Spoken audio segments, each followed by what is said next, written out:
There's no one-size-fits-all approach to balancing hormones. You see supplements online that claim to balance out your hormones, but the thing is, how do you know that's actually going to help? Because we don't know what's causing the hormone imbalance in the first place. So let's get into some of the signs of hormone imbalance. What are some of the things to look out for that could be an indication that your weight is caused or contributed to by your hormones? Have you ever wondered whether your weight struggles are linked to your hormones, or whether blaming your hormones is just an excuse? In today's episode, we're going to be exploring how to know whether your hormones are a factor in your weight loss struggle, and you'll learn about what to look out for and also why hormone imbalances develop in the first place. Welcome to another episode of the Thriving Metabolism. I'm your host, Louise Digby, registered nutritional therapist and women's weight loss expert and founder of the Nourish Method to Lasting Fat Loss, a 6-month personalised program for women who want to get to the root cause of their stubborn weight so that they can optimise their health and keep the weight off long term. So today we're going to be discussing some of the signs and symptoms to look out for that may indicate your weight is linked to your hormones. So let's start with talking about which hormones are actually involved. And I think the main thing that I want you to be aware of is that when I'm talking about hormones, I'm talking about a whole collection of different ones, not just your sex hormones. But you have got the sex hormones, which are very involved, which are your estrogen, your progesterone, and your testosterone. And your estrogen is very involved in your fat distribution and also your blood sugar control, because it affects how sensitive you are to insulin, which controls your blood sugars. And if your estrogen levels are dropping, like they do towards the end of perimenopause and into menopause, then that can change the way that your body fat is distributed, and you can start storing your weight more around your middle as opposed to on your arms and your bum and your thighs when your estrogen levels were higher. Progesterone tends to decline as well over the course of perimenopause, really from the age of sort of 35 to late 30s. It can start this decline, but it can also be suppressed sooner if you're under a lot of stress. So low progesterone is something that can cause an imbalance because it needs to be in balance with your estrogen. Your estrogen is a very powerful hormone, and if it's unopposed because there isn't enough progesterone, then that can cause all sorts of hormonal symptoms as well. And then we've got testosterone, one that we don't tend to talk about a lot when it comes to women's health, but it is really important. Your testosterone is very involved in your muscle mass. And if you don't have enough testosterone, then you're more likely to be losing your muscle more quickly. And I talk a lot about how important muscle is because it's metabolically active. The less muscle you have, the fewer calories you're burning at rest. So we want to make sure that we've got plenty of muscle mass to keep our metabolisms active and healthy. And then we've got the thyroid hormones, and your thyroid really controls the speed of your metabolism. If your thyroid is sluggish or running slowly, then it's going to slow down everything in your body. You're going to be burning fat at a lower rate. So thyroid, very, very often involved in weight issues and so underdiagnosed. Many women that we work with in the Nourish Method, we test their thyroids. They've already been told by their doctors that their thyroid's normal, but when we do the more advanced testing, we find that actually it's far from normal. And that can be a big problem because if you don't get that addressed properly, then you're going to see very limited results with the efforts that you make with changing your diet and your lifestyle. But there's lots that can be done through food and supplements and lifestyle tweaks to support your thyroid function. And then we also have the blood sugar hormones. So these are insulin and glucagon, and these are involved in controlling how high or low your blood sugars are. These are really important as well because If we have too much insulin, then we're going to spend too much time in fat storage mode. Your insulin is essentially your fat storage hormone. It sweeps the sugars out of the blood and takes it into your cells to use to produce energy. But if you don't need that energy because you've already got plenty of sugar, then that sugar is going to get stored as fat. Essentially, your insulin is your fat storage hormone. Glucagon does the opposite. It helps to draw out your sugars if your blood sugars get too low. In a sense, that is more of a fat burning hormone. These are the ones that are the key players when it comes to your metabolism. Now, a lot of people ask me, oh, how do I know what type of hormone imbalance I have? Do I have a blood sugar imbalance? Is it a thyroid imbalance? How do I know which it is? And it's often difficult to tell, and it's often a difficult question to answer without testing. And the key thing to bear in mind is that there could be multiple imbalances going on. These hormones are interconnected. They don't work in isolation.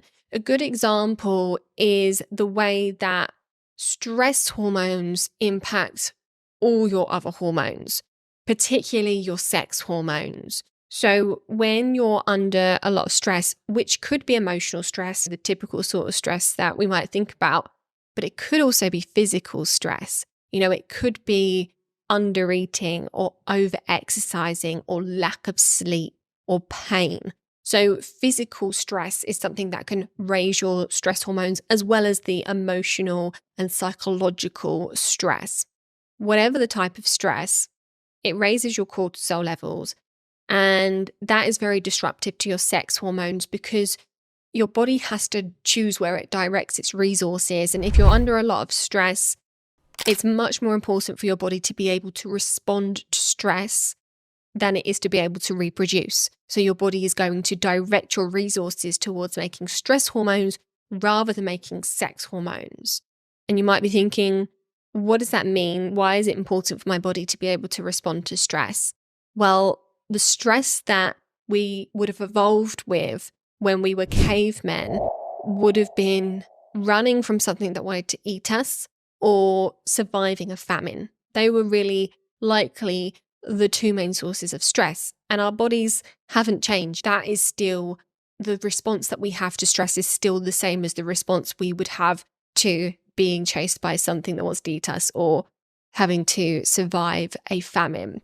So our bodies, when there is stress, it says, okay, I need a lot of energy to be able to run away, or I need to conserve energy so that I can survive this famine. And what I really don't want to happen is to reproduce. I don't want to get pregnant because I'm in danger because there's not enough food around. So that's how our bodies are wired. And that's why when we're under stress, fertility can drop, but also hormone imbalances tend to be worse. We tend to get more hormonal symptoms because stress literally suppresses our sex hormone production, but it also interferes with our thyroid function. Prolonged stress will suppress your thyroid function. Stress is very inflammatory, so it will cause inflammation in your body. Any inflammatory symptoms that you have might get worse, like acne, eczema, joint pain, that sort of thing. So these hormones are interconnected. We have to really think about them as a whole rather than trying to tackle them completely individually. Now, for women, particularly after the age of 35, 40, this is even more important because after the age of 35, 40, we're starting to go into perimenopause. And what's happening there is your ovaries are starting to produce less of the sex hormones. And your adrenals, which are your stress glands, are starting to take over some of the production of those sex hormones. What that means is that you are not as resilient to the effects of stress during that time because your adrenal glands are already having to pick up the slack from the ovaries. They're already having to produce some of the sex hormones. So if you add stress into that mix and your adrenal glands are having to produce more stress hormones, then your sex hormones are going to be, again, deprioritized. So at any time of your life, if you're under stress, your sex hormone production will take a back seat. But particularly after the age of 35, you're going to see a greater decline in your hormones. And that decline in your hormones is a natural process as you approach menopause, but it will be exacerbated and exaggerated or sped up if you are under significant stress. What that means is that our needs change. When you're in your 20s and 30s, early 30s, you can get away with losing weight by going on a diet and doing loads of exercise. But your needs change as you get older. And it's actually much more important to take a more nurturing approach to your weight loss and think more about actually fueling your body properly, making sure that your body has everything it needs to be able to produce hormones in a balanced way, making sure that you are managing stress as much as possible and fueling your body through stress as much as possible, rather than going for that brutal approach of taking away as much fuel as possible, going on a restrictive diet and burning as much fuel as possible. That is where a lot of women go wrong as they get older. They default to that eat less, exercise more, but that's something that will really put the brakes on your weight loss. Maybe not initially, but after a little while, it'll put the brakes on your weight loss because your thyroid will slow down because of the lack of fuel. Your stress hormones will increase because of the time of life and because of the undereating and overexercising. That will disrupt your sex hormones and make you really inflamed. And all of this is going to interfere with your metabolism and how you actually burn fat and store fat. So we need to acknowledge that needs change as we get older, and the traditional approach just doesn't cut it. It just doesn't work as we get older, not in the long term anyway. I've talked a little bit about how when we're over 40, we're more likely to develop sex hormone imbalances because of the natural decline, and then you add in stress to the mix and it all goes a bit haywire. But there's other ways that we can develop imbalances as well. First of all, we need certain nutrients to be able to make hormones. If we're lacking in protein, if we're lacking in fats, if we're lacking in vitamins, particularly your B vitamins and zinc and vitamin C, these are all really important for the production of your hormones. If you're lacking in any of those, you're not going to be producing your hormones in a balanced way. So first of all, that's one way that hormones can become imbalanced if we're not getting the fuel that you need. And, different imbalances or different hormones have different requirements. For your thyroid, we need to make sure that we've got all those things that I just mentioned, but we also need to make sure we're having enough food overall, enough carbohydrates overall. A lot of women default to cutting out the carbs, going low carb or keto. And again, that can work really well initially, but after a while, that lack of carb coming in makes your thyroid slow down. It makes your hypothalamus slow down its production of hormones. So going on a restrictive diet is going to set you up for stubborn weight, at least after the first few weeks. Lack of fuel, lack of nutrients is one way that an imbalance can develop. And then we also need to be able to convert our hormones.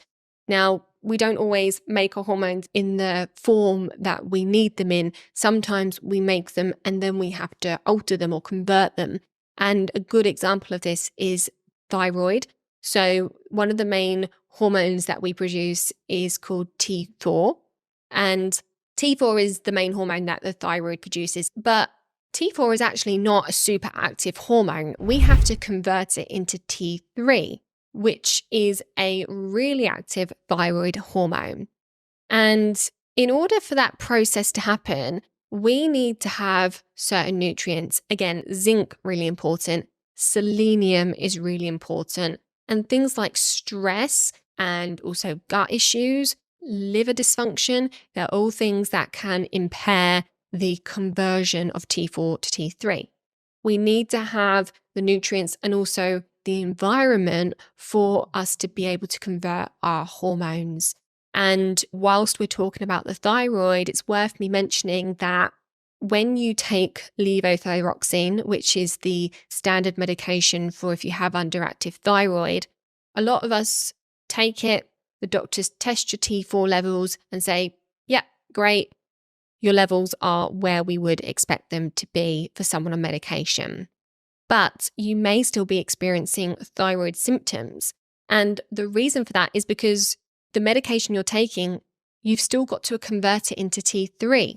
So you're taking the T4 just like your thyroid would produce T4, but in both situations, you need to be able to convert it into T3. And if you're taking thyroid medication, but you're not really feeling the benefit of it, or you still don't feel 100%, it could be that your body isn't converting that properly. And unfortunately, the doctors don't really test for T3. So it's well worth exploring that avenue if you don't feel like your thyroid medication is cutting it. So conversion of hormones is another way we can develop imbalances. And then we have to detox our hormones. Once we've used them, we have to get rid of them. And the liver is the organ that does that. There are pathways in the liver through which we get rid of our hormones, but these pathways can be a bit blocked up, a bit sluggish. And also if you have a high toxic load, if there's lots of things that your body is trying to detox, be that alcohol or medications or pesticides, pollutants, maybe it's something like parabens from your skincare products, various things that we come into contact with that get absorbed and then we have to detox. These are all things that interfere with how efficiently you detox your hormones, particularly your estrogen. And if your liver is a bit sluggish, then you're going to potentially be recycling some of your hormones. They're going to be recirculating around your system rather than being detoxed the first time around. And that in itself can cause imbalances. And again, you might be thinking, well, I've had my liver checked by the doctor and it's all fine. The tests that your doctor's doing to look at your liver is just checking that your liver is healthy, is looking for disease. I'm not talking about having a diseased liver. I'm talking about having sluggish liver pathways. And there's various different phases that your liver goes through, or your liver takes kind of things through to detox them. And sometimes one of the phases can be a little bit sluggish because of nutrient deficiencies, or because there's a high toxic load, because of dehydration, or whatever it might be. And that can just mess up the whole detoxification process. So we have to get rid of the hormones. Sometimes that doesn't happen efficiently. Once we have detoxed them via the liver, we push them through the bile duct into the digestive tract, where we then hopefully eliminate them when we have a bowel movement. However, it can go wrong there as well. And it can go wrong in a couple of ways. There are certain types of bacteria in the gut that can lead to you basically reactivating the hormones that your liver has deactivated. And then those hormones can be reabsorbed into your system, so they end up circulating around your system again. That can happen when you have this different types of bacteria that are not ideal when we have too many of them. But also when you're not having regular bowel movements, if you're not having at least 1 or 2 bowel movements every day and complete bowel movements, then the waste is going to be moving through your bowel a lot slower, and there's going to be a lot more opportunity for hormones and toxins to be reabsorbed. As you can see, there's many ways in which we can develop hormone imbalances. And what I've listed there is not all of them. It's some of the key things that we think about initially, but there's many ways in which we can develop imbalances. Sometimes it can be to do with genetics or various other things. What that means is that there's no one-size-fits-all approach to balancing hormones. You see supplements online that claim to balance out your hormones, but the thing is, how do you know that's actually going to help? Because we don't know what's causing your hormone imbalance in the first place. If it's an issue of detoxification, then taking a supplement that has some vitamins to help with the production of hormones isn't going to help. That's why a personalised approach is so important, because we have to figure out what the actual underlying cause is And also look at it as part of a bigger picture. Look at you as a whole person. Addressing things or trying to address things in isolation and looking at one solitary thing that's happening in the body is going to have limited results because everything interacts with each other. Your gut health impacts your liver function and your hormones. Your liver function impacts your hormones and your gut health and many other interconnections in the body. It really is a web of interconnectedness rather than all these different systems in the body working separately. So we have to look at you as a whole system, a whole person, and also look at what is going to be achievable for you. I've mentioned supplements a couple of times here to address imbalances, and they can be helpful, but often the real work comes from getting the balance in the diet right. And as well as getting the balance right, we have to make sure that it's going to be in a way that is actually going to be achievable for you in the long term, because otherwise, what's the point? If you're not going to be able to keep up with it, then you're just going to end up back where you are. So that's where working with a professional comes in, because they can look at where you are, look at what you need, and put it into the context of your lifestyle.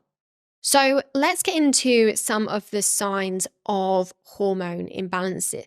What are some of the things to look out for that could be an indication that your weight is caused or contributed to by your hormones?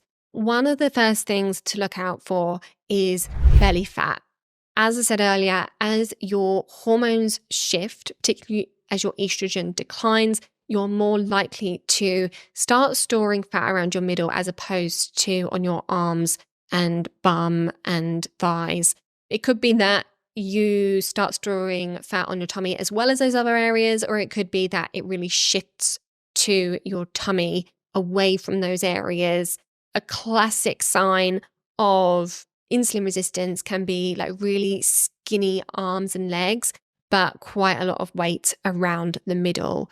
So that is something to help differentiate there.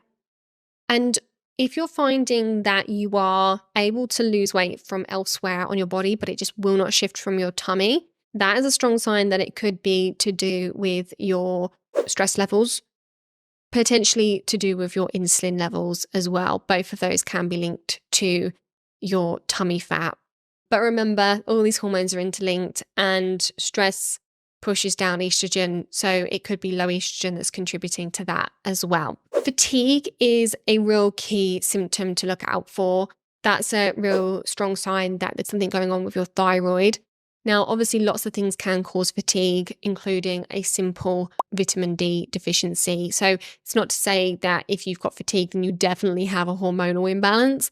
But if you've got fatigue as part of a wider collection of symptoms, then that could be a sign that your thyroid is struggling.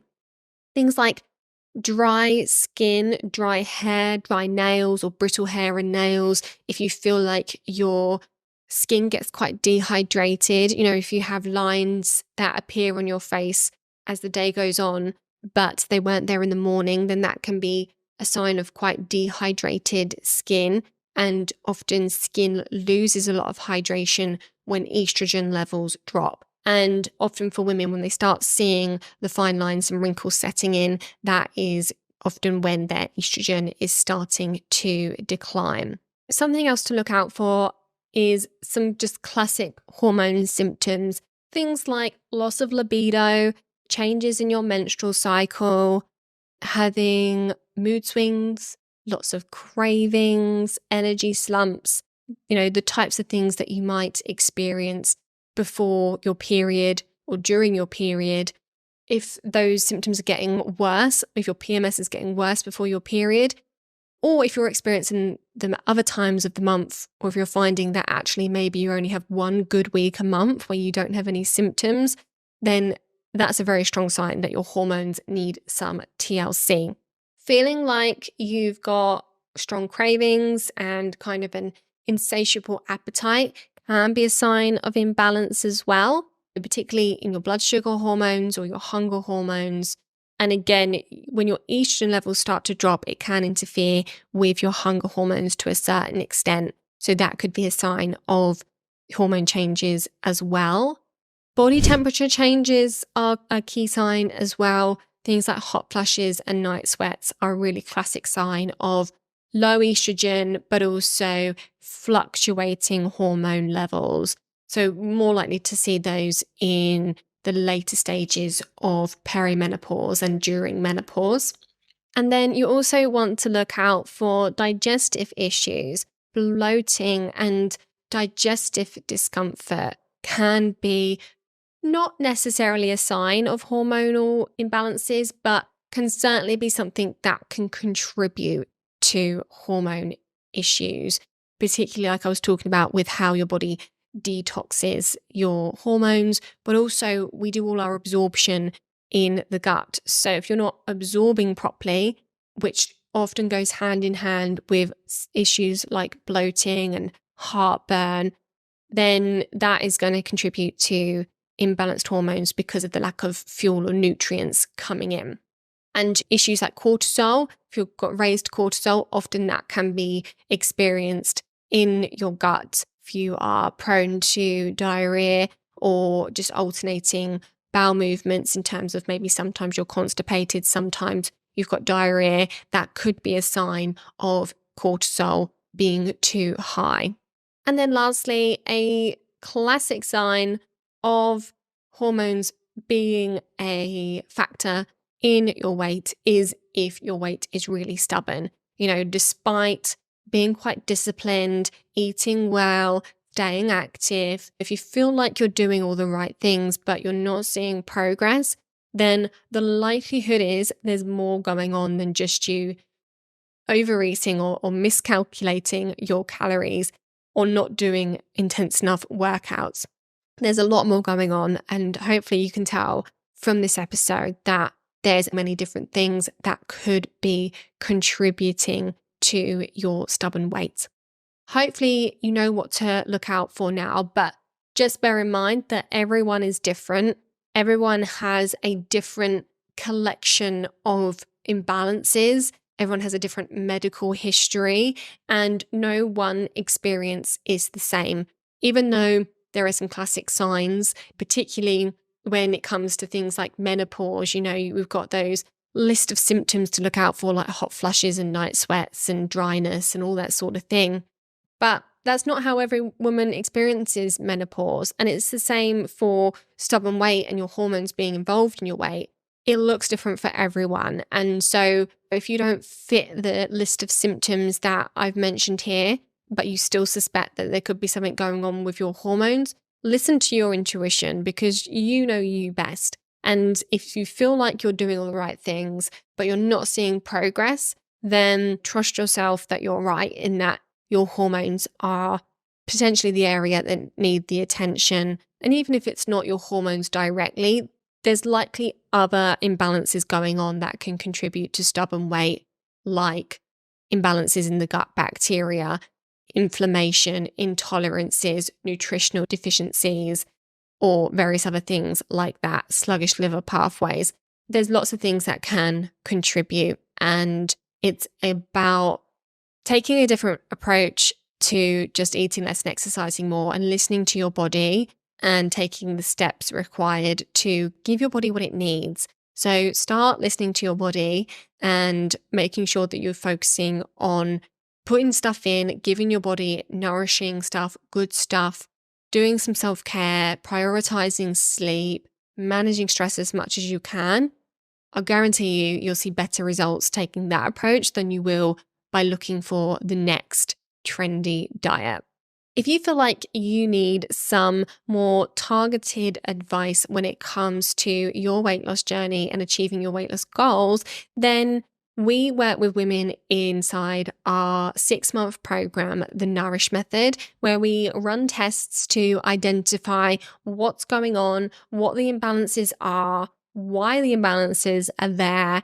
And we look at that alongside your symptoms, your medical history, your lifestyle, and what is going on in your life, what your needs are, and bring that all together to create a targeted and personalized action plan that's focused on addressing these imbalances properly so that you can feel amazing and lose weight without having to follow a fatty diet, without having to give up all your favorite foods.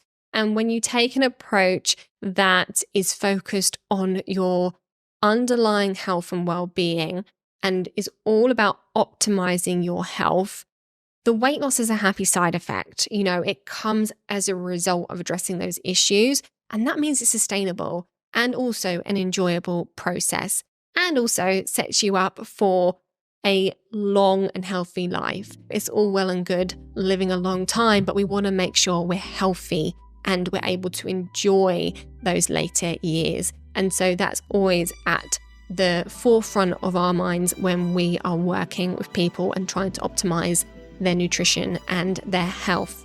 If that sounds interesting to you and you want to find out more, then you can book a discovery call with us by going to louisedigbynutrition.com, and I'll also put the direct link in the show notes.